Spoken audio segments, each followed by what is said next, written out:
So welcome everybody to this evening's Sanga program again. I'm very honored and happy to have His Grace Syamananda Prabhu here with us again today. I think we gave his introduction on Tuesday night. One thing I forgot to mention that in addition to all of the preaching work and things he's been doing all this time, he's also translating a lot of Prabhupada's books into Marathi. So that's also something, a wonderful service he's doing. So anyway, we're all looking very much forward to this evening's topic. So with that, we'll request His Grace Syamananda Prabhu to start.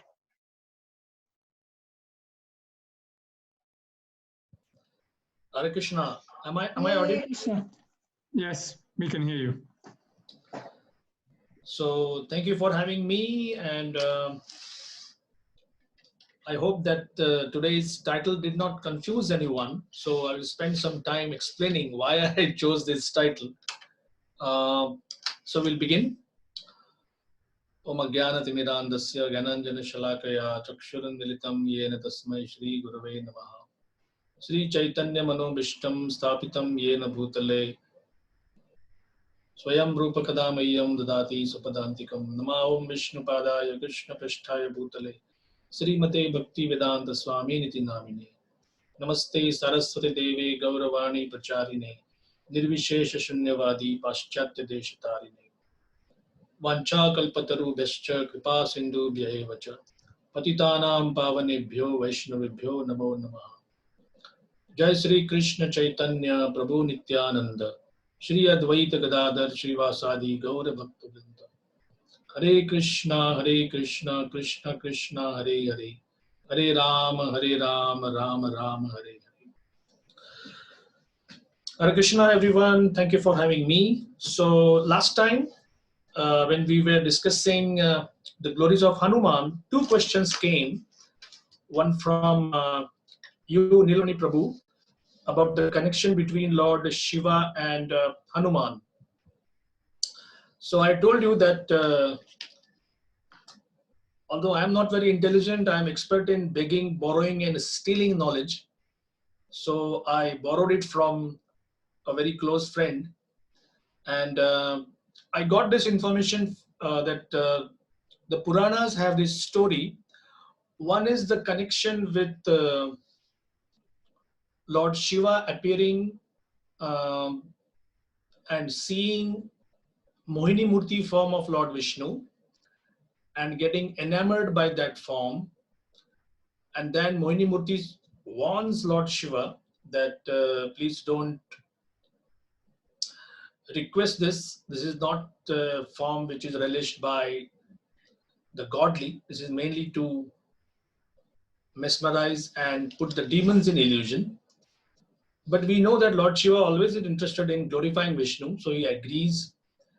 And then Lord Vishnu completely makes him mad. He runs after Mohini Murti, and Mohini Murti makes him go through the assembly of very, very renowned sadhus and great tapasvis.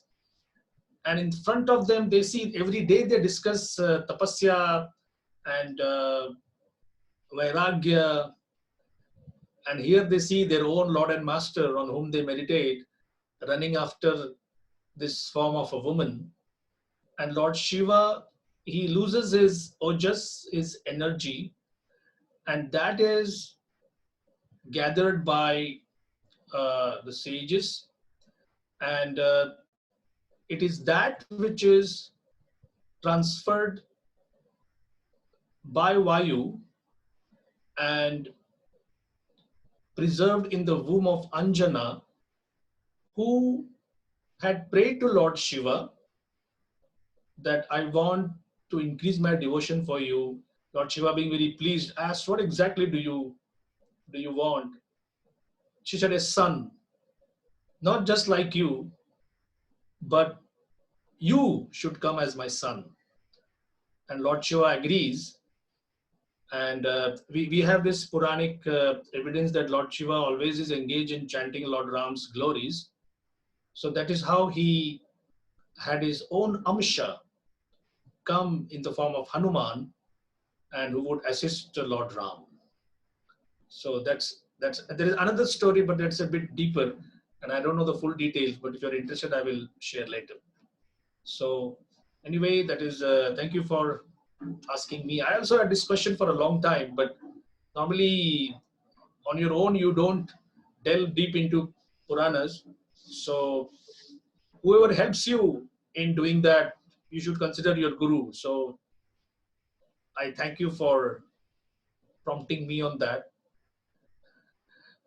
And the next question also was by, I think, Gopinath Acharya Prabhu from Raleigh, North Carolina or South Carolina. I don't know whether he's online today, but he asked about how come we have Sita's kidnapping and then Dashera being celebrated just after Chaturmas. So another of our scholarly devotees said that, well, first of all, Sita was there in the Ravana's custody. He said, in 1 year, if you don't give me a yes, I'm going to eat you. I'll kill you. So obviously, only 2 months are left. That's what she tells Hanuman. Please hurry. So obviously, this did not happen in the same Samvatsara. It didn't happen in the same year. There's at least this 10 months of gap between Sita's kidnapping and Lord Ram building the Ram Setu, the monkeys building the Ram Setu and attacking Lanka. So that was about these two questions. Now we come to our topic today. It says when Arjuna fought Krishna. So obviously this fighting doesn't mean Arjuna fought Krishna hand to hand or with weaponry and something. This is taken from the first chapter where he argued with Krishna. And the Sanskrit name for the first chapter is Arjuna Vishad. Arjuna in his despondency. Arjuna is stressed, is anxious, he has kind of lost his bearing. And I'm going to take help of His Grace Burijan Prabhu's explanation from his book Surrender Unto Me. And he gives 5 reasons why Arjuna argued with Krishna. And then we also will see how Krishna responded to all 5 of them. Some of them directly in the Bhagavad Gita, and some we gather from Srila Prabhupada's Bhaktivedanta purports. So, first a clarification, Arjuna did not fight with Krishna as an enemy, but more or less thinking Krishna to be like an ordinary person. And the explanation for the title I gave is Discovering the Arjuna Within Us. Now, what does it mean to discover Arjuna within us? As a student of Bhagavad Gita, we are trained to find out which exactly is the argument or which exactly is the position I am taking in my life. And am I behaving like Arjuna in the first chapter? So that will be the main discussion for today. The point at which the Bhagavad Gita begins, in the sense of Arjuna's walking into a mental trap, is when he says, Senayor Ubayor Madhye Ratham Sthapaya Me Achyuta. O Achyuta, O infallible one, Senayo, between the 2 fighting armies, Ubayo is 2, Madhye, please take my chariot just a little bit ahead, and I would like to see who has come here to fight. And Krishna seems to say that, there is no question of trying to see or trying to understand. Look, ahead of you there are Kurus, and behind you are also Kurus. This is a family affair. You're all part of the same family. So the hint is that it's all people whom you know. And later in the verse, the description of all kinds of people, uncles and those who are fatherly figures and brothers, and all that description is given. The word used is sambandhina, sambandhi. I think even in today, North India or whatever, we call somebody who's a relative as a sambandhi. And 2 times during this inspection, Arjuna uses the word anveksheham, nireksheham. I would like to see who has come. I would like to see what will happen. I would like to take a stock of the situation. So the first stress is on the word I. I am going to see it. And how are you going to analyze the situation? Again, this is something which has not changed over the last 5,000 years. We use the word see for even things where we don't see. For example, if you say, this painting is bad, and someone says, let me see. So obviously we have to see with our eyes. But if you say, this lemonade is bland, and in that we say, let me see. If you say that this report is not accurate, let me see. So actually, the seeing part has taken over even the role of all other sensory organs. This cloth is not very fine. Let me see. So I thought that this is how when somebody says Krishna is God, can I see him? What do you mean, can you see him? And when I heard Srila Prabhupada saying, why do you put so much of an emphasis on seeing God? So that time I was thinking in my mind that is there any other way? And Prabhupada says, take Krishna Prasad, why don't you taste Krishna? Hear Krishna's name, why don't you associate with Krishna with your ears? Why don't you hear God? So there is a nice understanding given by some scholars, and in fact there is a study done by people. These are 2 scholars, Dunning and Kruger, and psychologists call it the Dunning-Kruger effect. So Arjuna, in one class, Prabhupada calls Arjuna actually foolish for taking the whole situation in his own hands. When he cannot understand something, why should he say, let me see how I can solve this? So these 2 psychologists, they made a study, and please bear with this. Their understanding was, do stupid people know that they are stupid? That means we know that we are not exactly behaving like a genius, but why do we behave like that anyway? So there is a lot of study on that. Even some current political leaders are also analyzed in that way, that when they say these stupid things, do they really know that they are saying stupid things? So there's a bit jargon heavy definition of what exactly this understanding is. And so for those of us here who are a bit scientific oriented, this is the definition.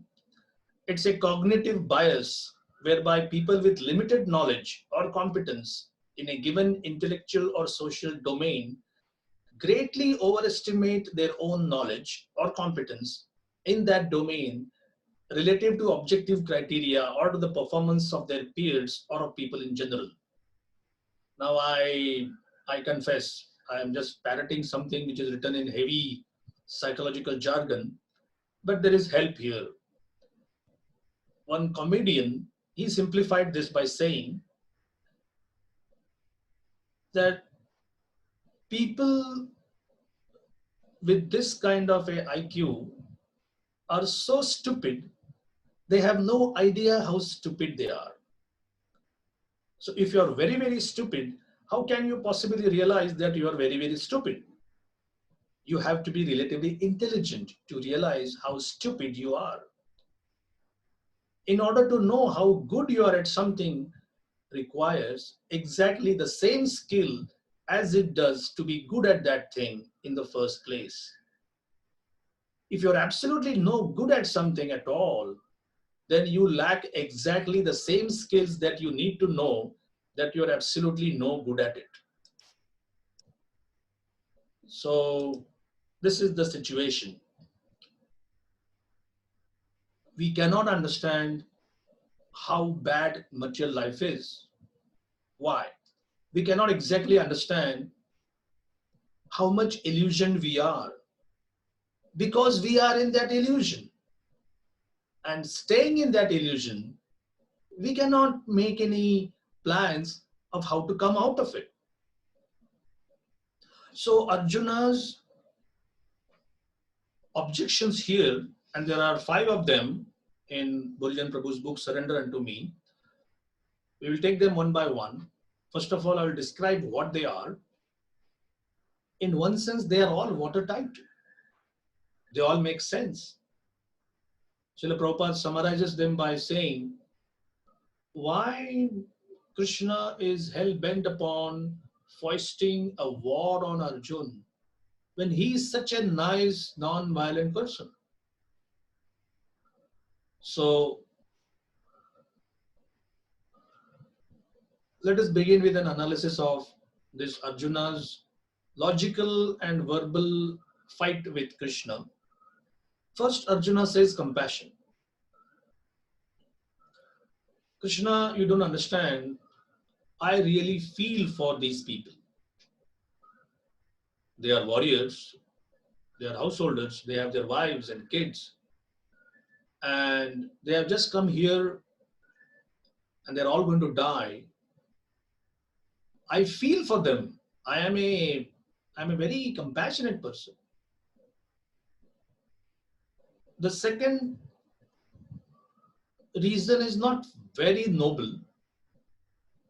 And again, in one class, the early classes, Prabhupada explained this. Normally, you come in this material world, I'm talking about the human society situation, you work hard, and then you have a nice house, you have a nice family, wife, husband, kids, and then you throw some party, celebration, people come and they say, oh, new house, new car, oh, new drapery, new furnishings, oh, this is a new plasma TV, new home theaters system. And to be honest, for many people, they don't even have time to enjoy all the paraphernalia which they have accumulated. But when people come and they praise them, oh, you're really enjoying, that keeps people happy. So, like one person told me that, excuse me, the family went to a vacation and there was an argument about which vacation spot to visit. And I think that's fairly common. So he said, right from deciding where to go, how to go there, what to do there, and come back home was simply one stressful situation after another. And of course, they shared some pictures. And when the reactions started coming, the Facebook likes began to increase. People started saying, "Oh, really? You must have had a very good time." He said, "That time I felt really happy that, yes, we actually enjoyed." So you actually enjoy after the whole situation is over. And when similar sense enjoyers like yourself, they remind you. So Arjuna is saying, if I win this kingdom, it will be won by killing all these people in front of me. And if I have a winner celebration, a victory celebration, whom I'm going to invite? The same people. So I cannot kill them. The third is a noble reason. And excuse me, it is actually it actually shows that Arjuna is a environmentally conscious, ecologically conscious, and actually a very noble person. The third is Krishna. This war will destroy all the cherished family traditions. Lupta Pinda Udaka Kriya. Pinda here means a food offering. Udaka is a water offering. And Kriya is a process by which any Vedic culturally conscious person knows that I come in this family as a result of some past good deeds, if the family is virtuous. And I need to continue this process of providing virtuous progeny. I can only attract good progeny if I properly respect my ancestors. But as material life is, sometimes some of your ancestors may be caught up in some kind of a reaction spiral and they may need help. How are you going to provide them help? So on the Shraddha day, or if you don't know which Shraddha day, Tithi, there is a Pitru Paksh. There is a whole fortnight available where you can offer simple things. The offering is not great or expensive, but the mood is important. In this senseless battlefield, O Krishna, people will mercilessly butcher each other. Now, this is the Dwapar Yuga, or the end of Dwapar Yuga. Still, things have not come to that situation where women and children are also mercilessly slaughtered like we see today. A suicide bomber may explode himself in a marketplace, not caring the least as to whom he is targeting. Somebody belongs to a different skin color, race, gender, community, caste, creed, belief system, just kill them all. So Arjuna's fear is the women folk back home, if they say the license for behaving in a adharmic way, is it only given to males that they can behave like that? And if they start behaving like this, we also will not follow any rules and regulations. And Arjuna says that, Krishna, this will be hellish. The entire society will be put in turmoil. The fourth reason Arjuna gives is, this war will give me pap, sinful reaction. I think it is just based on my desire to win a kingdom. Papam eva shrayed. Papam eva. It will result in nothing but sin. And I don't want to be involved in any sinful reaction. The fifth is another classic one, that is indecision. Frankly, Krishna, I don't know whether it is good to kill them or be killed by them. I don't know whether I should go and take a weapon in my hand and fight them, or just enter this battlefield without any weapon and just tell them whoever wants to kill me can kill me. Or I should say, I have pity on all of you. Look at all of you, idiots. Just because somebody called you, you all have come. But I have compassion for you.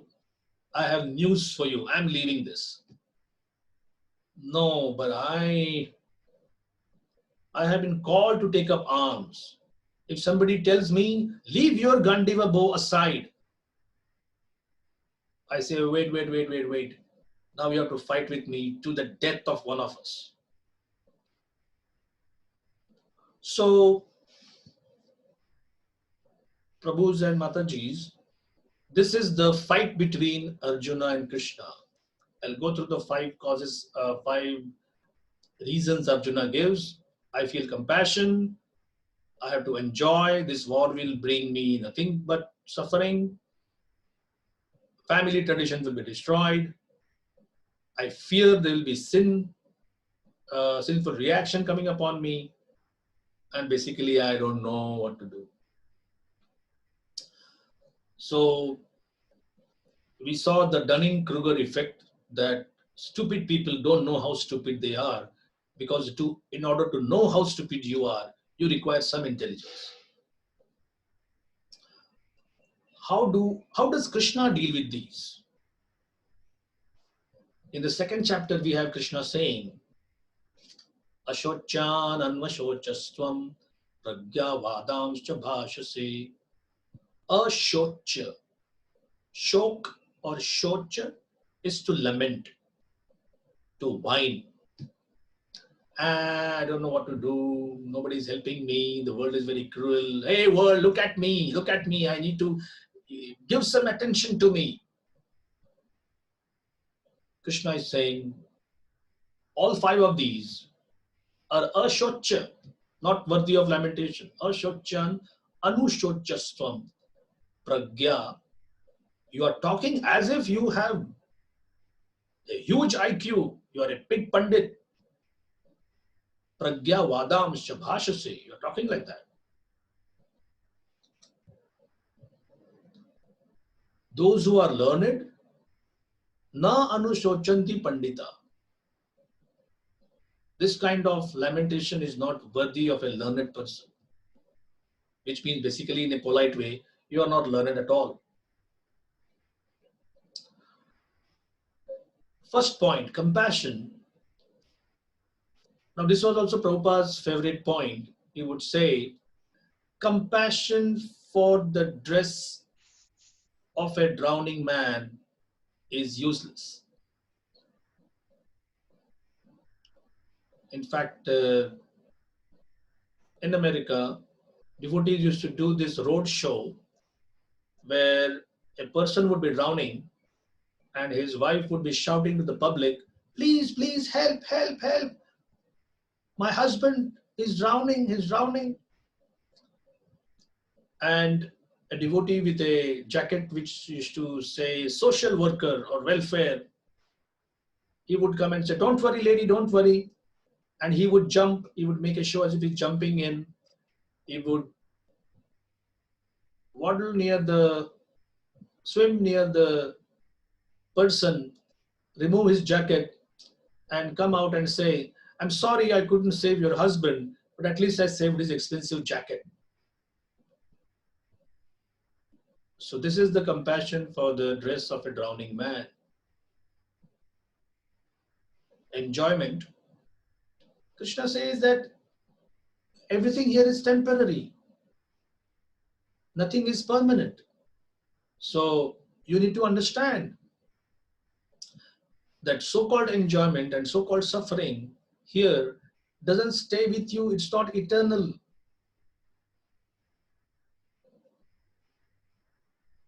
Fear of destroying family traditions.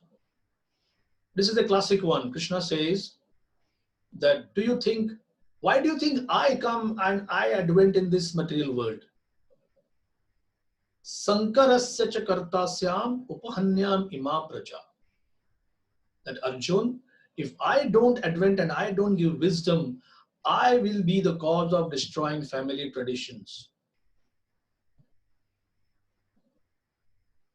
And when Arjuna says, I fear sin, papam evashrayed, Krishna actually proves to him, it would be sinful for you not to fight in this religious war.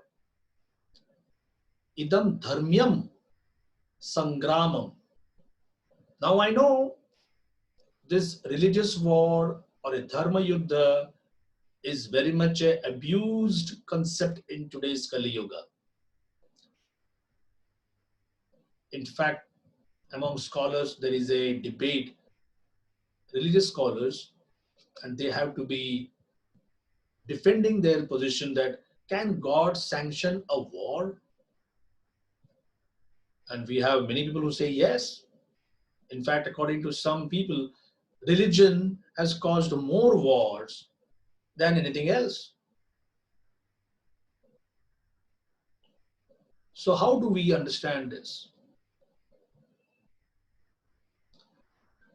This war of Kurukshetra is like a surgery, and Krishna is the surgeon.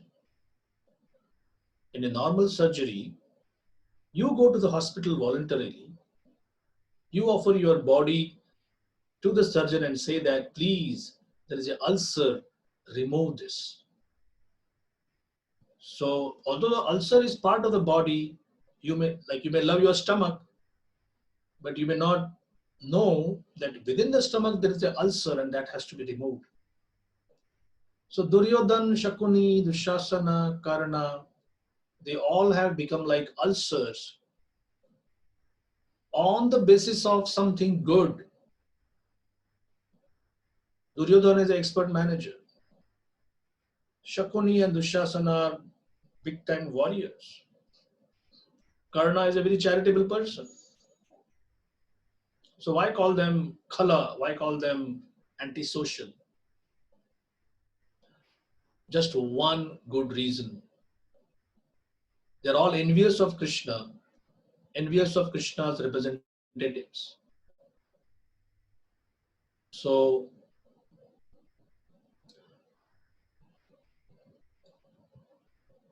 to not obey Krishna is sin when Krishna has directly given an order. Right now, I don't have an order directly from Krishna, nor do I have any connection with him. So if I assume that he has given me an order and kill everybody, that would be foolishness. I may say I'm doing it for God. So the Gita will say, but do you have any connection with a representative of God first? Has that person approved? Is the representative also approved by Guru Sadhu Shastra? So it has its whole system of check and balances thing. So one need not worry about that. There is a definite way in which how people who are representatives of God, those who claim to have some directive from God, how they behave. To tell that God came in my dream and said, do this. Okay, that dream was 2 minutes. How does this person behave for the other 23 hours and 58 minutes? That's very important. The last reason, and we will end our discussion with this, then we'll open for any comments or any questions or corrections, is indecision. Right now, as I am reading this, I am inclined to think that this is more torturous, whether to do it or not. I should remember in my childhood days, I used to see a couple of neighbors, they would play chess. And that was not the rapid chess where you have to finish up the game in 45 minutes or 1 hour or so. It was more like for 15-20 minutes, one of the players would have just picked up one chess piece and is thinking, should I put it here? No. Should I put it here? No. Should I put it here? No. That's like very torturous. So sometimes just go ahead and do something. But then of course, if you do something and like an arrow sent through a bow, you cannot take it back. But because you are not doing something or anything, it's even more torturous. So the only ointment or the only balm is wisdom. And therefore, after the whole discourse, the Gita has 5 main topics. Who is Ishvara? Who is the Jiva? Who is Prakriti? Who is Kala? And what is Karma? After explaining everything, now Arjuna is asked by Krishna, what do you want to do now? And he says 2 things. Nashta moha, my illusion is gone. But that's not sufficient. My memory has come back. By your mercy, O Krishna. 2 things have happened. My illusion is gone. My memory has come back. I am situated on a point where I don't have any indecisiveness in my mind. I know exactly what I'm supposed to do. And what is that? Karishye vachanam tava. Whatever you say, that's exactly what I will do. And that is the second part of discovering Arjuna within ourselves. We need to check whether, am I telling Krishna that this is a family problem I am having, this is a temple problem I am having, this is a mental problem I am having, this is a relationship problem I am having, and I need you to help me. But I figured it out. I know. It is my life, it is my temple, it is my situation. I am experienced more in this. But if promise me that if there is some requirement, will you be there? I accept you as my spiritual master, as my guru, as my guide. Just be there. I need some. So Krishna is not a online technical help seated at the opposite end of your computer, and you say that this file is not opening. So, okay, do that. Do you mind if I tell you something more? No. I know what to do.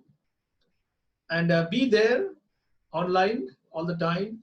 And if I need help, I'll come to you. Friends, that doesn't help.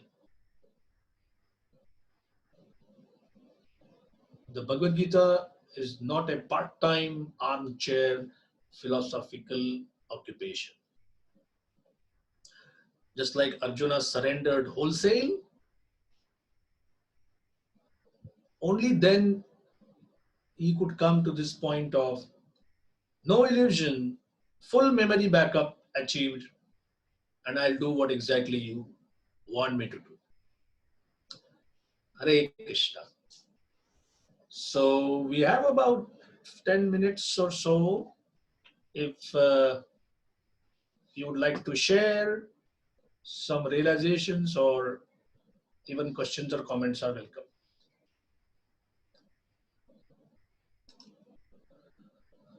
All right, there's a question from Vijay Krishna Prabhu on the chat forum here. Related to seeing God by hearing. My question is, by chanting the Hare Krishna Mahamantra, my spiritual vision is going to be awakened. To see whom and what? Some name it the third eye, located between the 2 eyebrows. Please, okay, to see whom? Proper, you should say, seeing Krishna face to face. How? You read the Srimad Bhagavatam, people would make a fire sacrifice and Lord Vishnu would personally appear. He appeared in front of Prithu, King Nabhi, so many times. So Krishna also appears that in a conducive, in a favorable age. To Dhruva Maharaj, he appeared in his heart first, and then he appeared externally. To Narad Muni, Krishna appeared as sound. He could hear Krishna directly. In Kali Yuga, we are told, Kalau tad Hari Kirtanat. By chanting Hare Krishna, by using the sound vibration, we can come face to face with Krishna directly. So this third eye and other things, They could be part of some mechanical processes, but that is not part of Bhakti Yoga. Bhakti Yoga is a situation where you give your heart and your emotion to Krishna, and that's how Krishna appears in front of you. And Prabhupada assures us, face to face.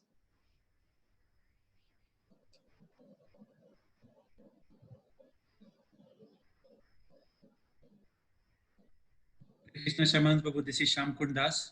Hare Krishna. So Prabhuji, the question I have is, thank you Prabhu, wonderful class. You mentioned that in case of Arjuna, he had a direct instruction from Lord Krishna, right? But see, in our case, since we don't have the direct instruction, one might say, okay, we might have to take it from our spiritual master. But most cases, practically, even spiritual master is not accessible for all the devotees. So someone might say, okay, maybe you have to talk to your Shiksha Gurus, right? Now, devotees have multiple Shiksha Gurus and they have different opinions when the crisis happens. So under all this, how do you think we should get an instruction when we are going through the crisis? Thank you for this candid question. Just because you and me are in the year 2020 and you can't see Krishna face to face, I can't see Krishna face to face, doesn't mean Krishna is offline. He is very much there. How? First of all, the official or the installed deity form of Krishna, which Prabhupada mercifully established 108 places at least all over the world, and by his mercy, his followers are also expanding that. So the first thing is your Ishtadev, the place where you are staying or the place where your heart's connection, that form could be Radha Madhav in Mayapur, Radha Shyam Sundar, or whichever. Where do you stay, Prabhu? Which place? In Towaco, New Jersey, Prabhu. Oh, so you have Radha Shyam Sundar? No, Gaurnitai, Ram Lakshman Sita. Gaurnitai, Ram Lakshman Sita. Yes. So this Gaurnitai, being the form you are worshipping week after week, day after day, they become the focus of your attention. And when you chant, when you pray, and when you intensely pray to them for guidance, Krishna says, I make your faith steady. Once you, like Bhaktivinoda Thakur emphasizes a lot, that when you show to the Lord that I believe you are a person, you're not just a deity, you can interact with me, please guide me to someone who will help me in this particular situation, increase my bhakti for you. So either, like, some people could be close to their Diksha Guru, as you rightly said, some people are not. Some people could be taking guidance from their Shiksha Guru. That also could be not a possibility. But once that foundational prayer is there, it is Krishna's responsibility to send the right person. Krishna may speak through anything. Srila Prabhupada was so intensely concentrating on how to expand the preaching that one postman said, you are writing these pamphlets, but people read the pamphlets and then they are just lost. Books could be much more, impactful. Books could be more useful. And Prabhupada said, my Guru Maharaj was speaking through him. So in that particular situation where you need the most, be assured Krishna can empower anything in this whole 14 worlds to get that solution to you, because you have asked for it and you have asked it honestly and intently. Now it could be your local friend, you could be a local senior person, may not be official Shiksha Guru or the Shiksha Guru or the Diksha Guru, whatever.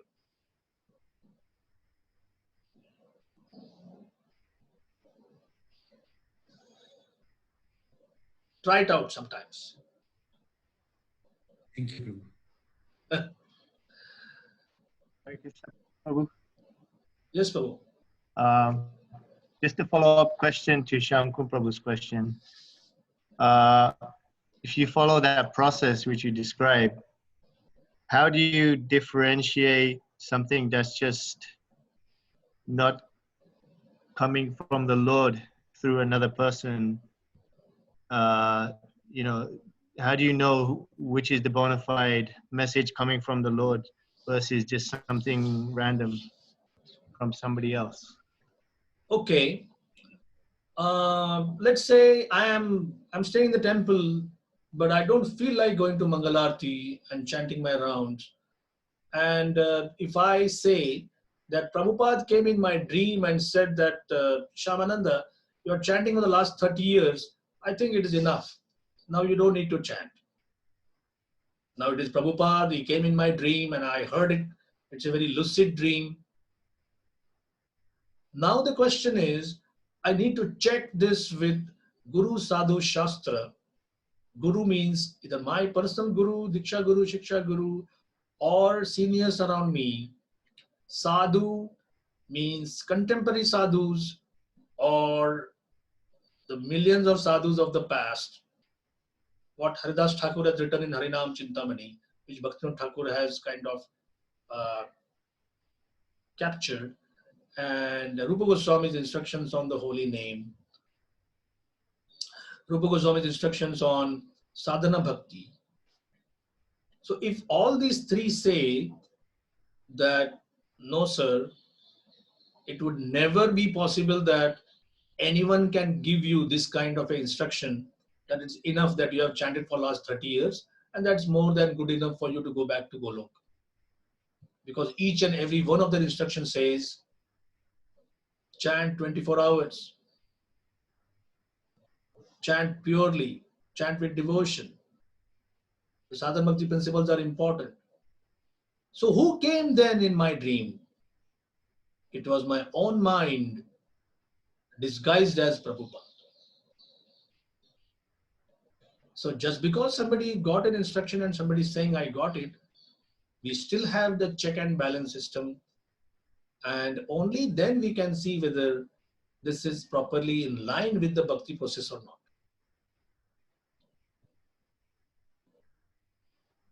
Thank you so much. Thank you. Hare Krishna.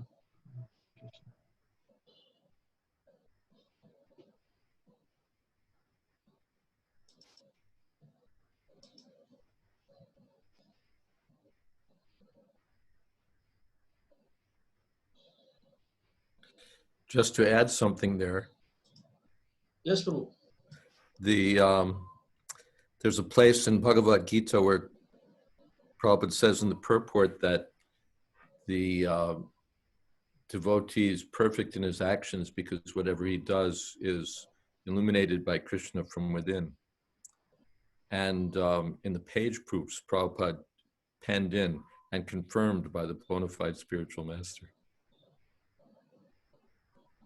Yes.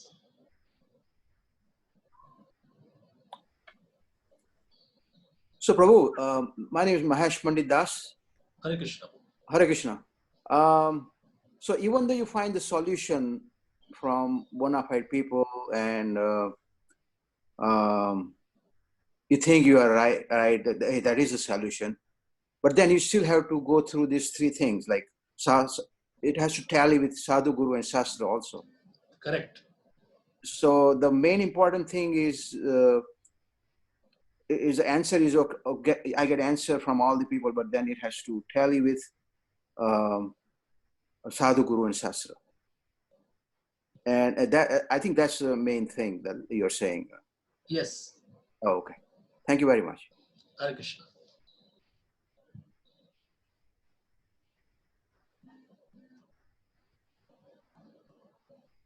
So, Nilamani Prabhu, should we end here? Shyamkundas, I have one more question, since we have a few more minutes. Okay. So, Prabhuji, the one of the reasons indecisions, right? So I was thinking that especially the Kshatriya kings like Arjuna and Yudhishthira, right, Maharaj? They went through Gurukula. They had one of the best trainings one can ever expect in the lifetime, right? So how come when they had such a great training under the best teacher in the world, that something like indecision is also a problematic for them?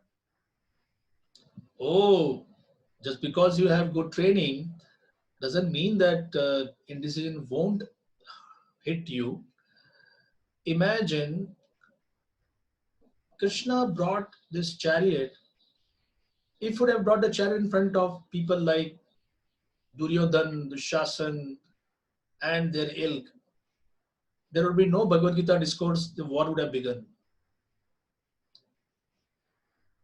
In order to use this battlefield as a launch pad for all the inhabitants of Kali Yuga, you and me, that we can benefit from pure transcendental wisdom, Krishna brought this chariot in front of Bhishma and Drona, two personalities who were like so respected and loved by Arjuna that he says, I can't kill them.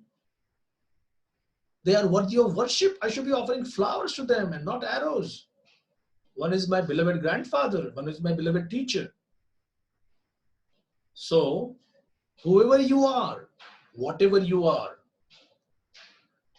if you are a big guy, you will have a big indecisive moment. If you're a small one, you could have a small moment. But believe it or not, when it comes. And we are all in the same place as of Arjuna, where we keep aside our bow and arrow and just start crying. So, just to emphasize this point, what if people who are so nicely trained up have this this situation or this issue? Then what to speak of you and me with no training? At least for the first 25 years of my life, I had absolutely no idea what's the goal of life. And when we hear today that most of our thought processes are crystallized, solidified by the time we are 24 or 23, so we are making a beginning when it's like we are already the whole thing is set, and now we are trying to change it. So there is absolutely no hope for us, and we should not even think that I am making any progress on my own efforts. It is simply the mercy of Prabhupada and Lord Chaitanya and Lord Nityananda Prabhu that we are given a chance to even continue on the path of bhakti.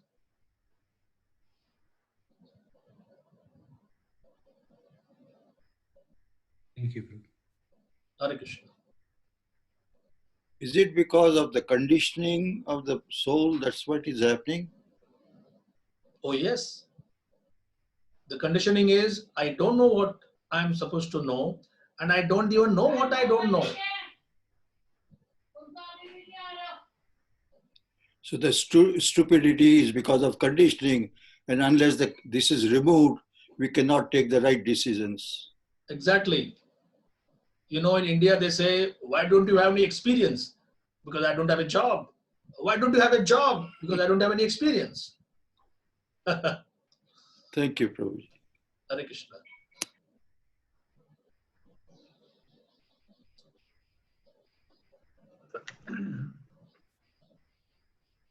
Okay, there's no other questions. I'd like to thank His Grace Syamananda Prabhu for again another wonderful evening and a wonderful class. Very nicely explained.